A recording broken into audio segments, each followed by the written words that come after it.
this episode of Disrupt Education, I'm with JAMS, the Flava Child. Yes, sir. Thanks for inviting me over, man. Absolutely. Appreciate it. We're in this studio. Tell us what you're all about, man. My name is JAMS, the Flava Child. J-A to the M-S, the Flava Child. JAMS TFC.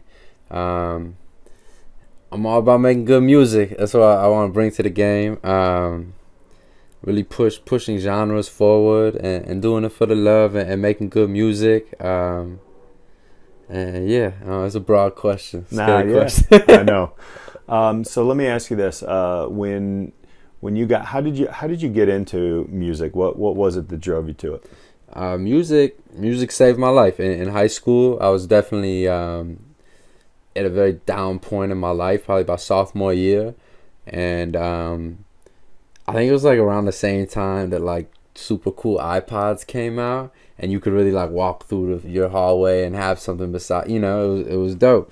And yeah, around that time, like music saved my life, and I was really into like Lupe Fiasco.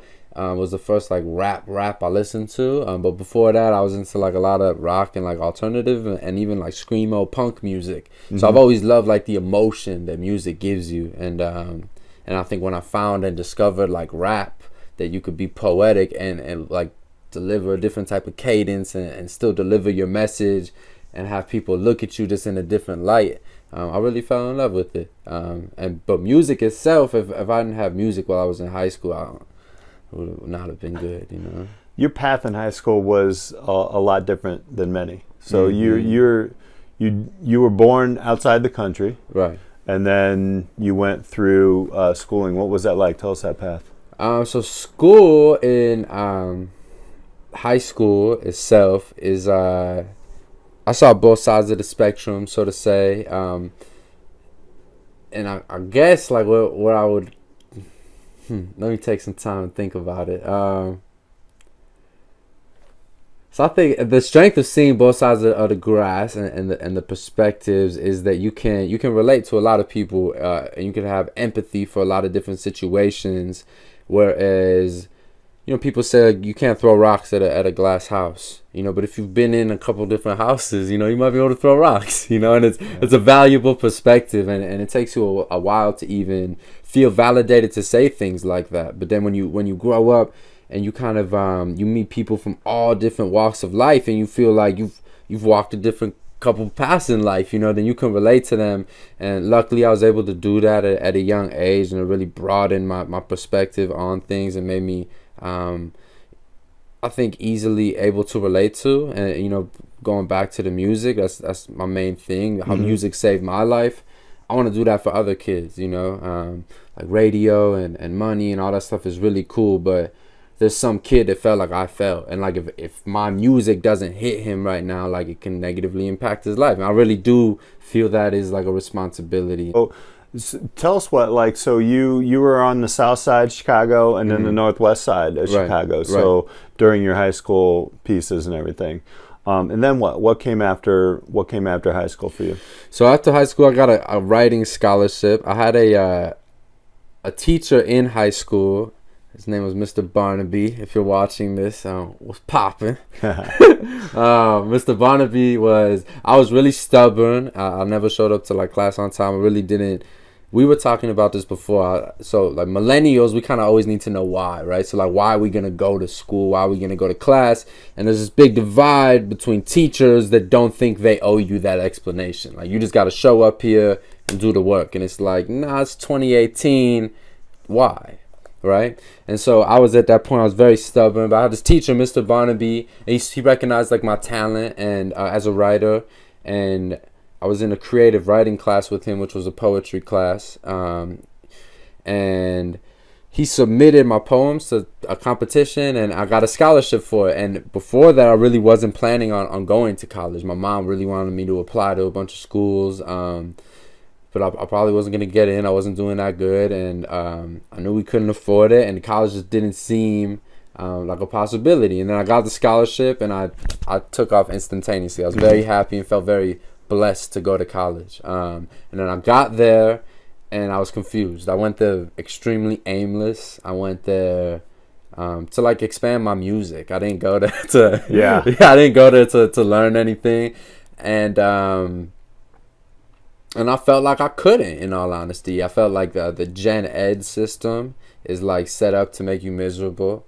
I know that you need like your basis stuff, but the schools, a lot of these schools now, like, they teach you that stuff, you know. It's like high school, and then you're just constantly repeating and repeating and repeating.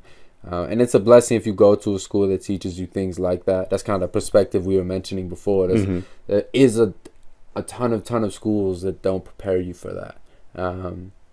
But yeah, so after that at college, I lasted a semester and I dropped out. I went back home to my mom's house. It wasn't the coolest thing ever by any means. It was a very depressing, dark stage of my life. I was like writing more music than ever, but putting out less music than ever simultaneously, and that was tough. It was just a very like dark, soul searching period. And it was crazy because I knew I wanted to do music. And then I went to college because people were like, go to college. I had no idea what I was going to go to college for. And I went to Bradley University for a semester. It's not a writing school. So I didn't know I was there. I got this poetry scholarship, and I was going to take like English 101. And then write an essay, you know, in an hour, and then turn it in, and then like get it back with some red marks. And it didn't make sense financially. It absolutely didn't make sense. And in a semi-ignorant way, it just really didn't make sense. And I believed in what I was doing, and I was too young. I think it's a real skill if you're young. If you're like under 25 and you believe in yourself, you should feel good about yourself. Right? Yeah. You really it's should. Hard. It's really hard. And I see kids like the XXX Tentacion dude just passed away. Rest in peace to him. He had his issues and everything. He was an incredible human being, but like he was so young with so much belief in himself. To me, like he was a kid. He's under 20, whatever, and he just like, whoa! Like, how do you believe in yourself? I remember when I was, I'm 23, and when I was younger, I just didn't believe in myself like that. There was no way. Like I took advice from a lot of people. I wasn't driving like this. I was driving like this, you know. And if you're young and you believe in yourself, that's a gift. Yeah, and it's you don't really need to listen to people, and you're gonna fight for that, you know. And that's hard. You're gonna defy your parents that go to work for you, and that's valid. And we can all hustle and understand that. But yeah, believe in yourself. School is not a system for everybody, you know, especially college. It's not a system for everybody. And if you are lucky enough at a young age to know what you believe in, you have to ride that shit. And if you don't, you're just taking it for granted. You know, I talk to a lot of people that tell me, yo, like, how'd you find out what you love? And I got lucky. I really did. I got lucky, you know. And if you got lucky, then you gotta ride it. Yeah, you have to, you know, because if you to know what you love is a real blessing. Like, this will keep you alive. To know what you love will keep you alive. Is there a better way in high school or even college that they can do it to actually get you to, not get you, but help people realize that potential of what they're really passionate about or what their craft is? Do you think they could do it differently? That's possible. I think it's hard to pay for experience. So if you're in college and you're paying for experience, it's kind of a loss from a start, in my opinion. I think you get perspective through like real life experience. So if you were to really relate to me and talk to me, first off, it would take an absurd amount of like one-on-one time. No, I think the answer is no. I think in the current system, no. I think it would need to be dramatically like uprooted and reformed. Not in like a revolutionary way, but yeah, in a dramatic way. This hasn't been shooken up for an extremely long time. And the world is just really different. And it is common sense. And we just time to change it up. You know, there's these kids that have no, like, can't relate to them. And, you know, I don't want to spend time learning about like the 50 states and memorizing them. And then that's cool, but then it's just not. Yeah. So let me ask you this then: what would JAMS High School look like? JAMS High School. Yeah. I think you should be able to pick. Like, if you pick your path, you shouldn't necessarily be glued to it, but you got to find this balance of like, how do we make him do it? Yeah. Because you can't like make everyone just really happy all the time, right? Like with friction come and pressure makes diamonds, and friction makes, if you can make it past that, you can really you know go off. So I would let any kid choose what they want to do, but then, you know, make them be stubborn and make them stick to it. When then, you know, kids grow older and you progress and you learn more about what you want to do, and you get more passions. But yeah, I'll let you stick what you want to do. If you want to be an artist, then, you know, we're taking this curriculum. If you want to do math and science, then we're going to take this curriculum. And if you're doing the other stuff, we're not never going to talk to you about it. Like, this is still school. Like, you have to understand that, you know, this is education. You need this basic principle. And bro, when I was 16, I didn't understand that. I truly didn't. So we need to, and I'm blessed in that regard. I should have understood that. So for people that really shouldn't, like, they're really set up, like, we really feel you, and you're really not set up to understand it, and you don't need to feel like an outcast or like a whole ass alien for not understanding this. It's not really set up to be understood. And if you do understand it, then that's great for you as well. You know, as a gift, and that's a blessing. And then maybe you could look to your right and tell someone why you relate to and you do understand this. But yeah, JAMS High School would be fun. It'd definitely be a lot of music, a lot of art, a lot of love, a lot of passion, a lot of colors. You know, just a lot of open-mindedness. I don't think like controlled destiny like from schools works. Like, to force somebody to do what you want to do at such a young age just doesn't work. I get it though, at like that young of an age. Like you said, you dropped out of school and you were depressed because you didn't know what you wanted to do. You thought you did, but like, how the fuck should that person that young know that? I don't know if I could swear, but that's cool. It's disrupting. We're disrupting everything. Surprised I made it this far. I'm probably definitely cursed, but that's all right, man. We'll disrupt YouTube. Let me ask you this then. So you're kind of creating your own school a little bit with looking into studio space and some, you know. Tell us a little bit about your next move.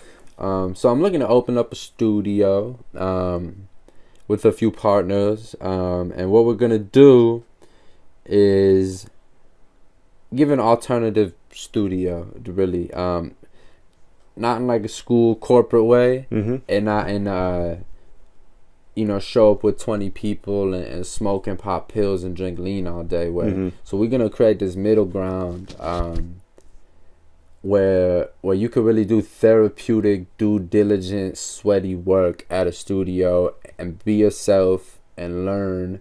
And that's really hard to develop. It's easier said than done. And what we want to do is create like what you mean in regards to the school is we're going to create like a group or like a collective of people that can come in from, you know, X to Y hours, and we're just going to work on anything. You know, you can work, I know it sounds very broad, but you're going to be able to work with talented, well-accomplished producers and engineers that have passion, that really care what they do. And instead of spending $100,000 on education or whatever, you might, you know, take yourself to college for a month just showing up to this membership thing and just asking these questions. You know, it'll be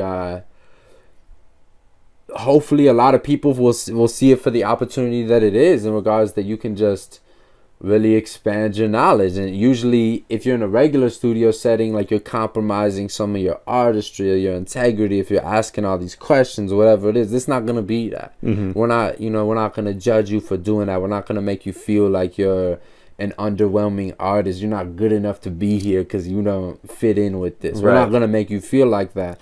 And as an artist, that's everything you could ask for. Like, you want to go and you want to record, and you want that to be your home, and you want it to be, you know, an environment that you can do therapeutic work at. Like, I don't want to go to the studio and hang out.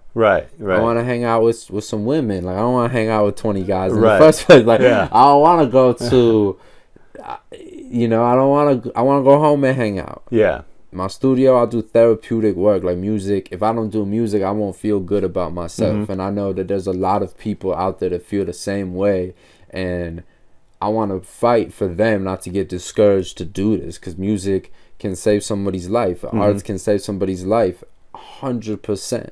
And this is an incredible outlet that you should never ever be discouraged because you didn't fit in. And I'm going to provide an environment that everyone can coexist at, you know. That sounds so parallel to basically the whole disrupt education movement on like a school, because people want to go outside of school to learn, right? So you know, what your parallel is what I'm looking to do. Our whys are very close. We're looking for a place for people to feel comfortable learning and growing. Yeah. Your instance is actually in the production part and creating and writing and performing music. Isn't that? Yeah. And so I think that's tremendous, by the way. And I have, you know, we're going to see some crazy awesome things from you coming up, man. Thank you, man. Where can people find you, man? So my name is JAMS the Flava Child, JAMS the Flava Child, JAMS TFC on everything. JamsTFC.com, and then Instagram, Twitter, all that stuff. We're gonna be relentlessly dropping really good music. I think the world need it right now, man. Yeah. The world need a lot of good music, a lot of love right now, and we definitely, you know, want to give that to the world. And yeah, that's how we come in, man. I really appreciate the opportunity. I really love what you do. I think that we'll work together in the future. Oh yeah. And I really do. I think there's a lot of people that don't feel like it's immature to say that you don't like your school when you're out of school. Yeah. And it's like, no, I still feel some type of way about it. And I don't think you like need to feel too good for that progress. You can go back and change things for other people. That's an act of selflessness. Just because me and you aren't about to go to high school again doesn't mean that we can just disregard it. Right. There's a whole generation of people that really, really need reform more than ever, and we're the people that have to do it to them, because we're the people that can talk to the people with the money. We're the people that can talk to the people.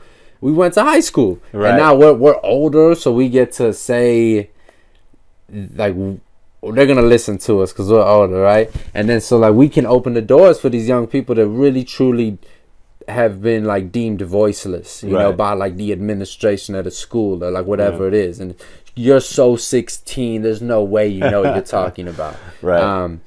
And I'm so 23 that I guess I know what I'm talking about, right? Yeah. So which is stupid, but with that being said, it is what it is, and we need to act on that. And I think what you're doing provides people like me that aren't in high school anymore, but still, you know, have some animosity towards it, still feel like a dramatic impact needs to be made. And this is that for sure. And I look forward to working with you a lot more. I appreciate a couple of disruptors. You're going to see some crazy awesome, a whole disruption of basically the recording studio itself. You're creating it. So look out for this guy. Check out him across the board.